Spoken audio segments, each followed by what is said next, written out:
Locate and mark center lines.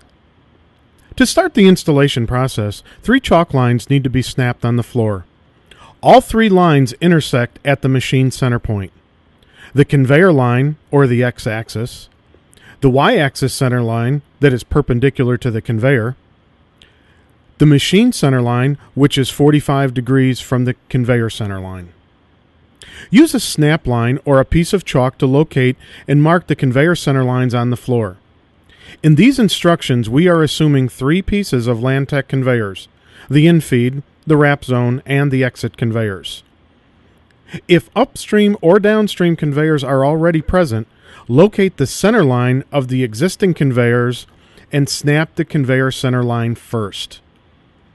After the conveyor center line is snapped, locate the center of the machine using the distance from the end of the upstream conveyor to the machine center notated on the layout drawing.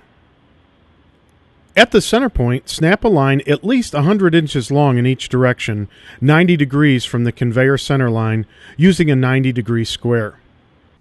If installing over existing conveyors, remove the conveyors until after the machine is anchored to the floor and the wrap arm has been installed.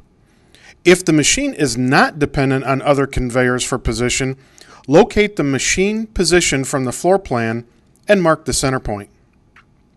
The machine center line number 3, will be 45 degrees from the conveyor center line.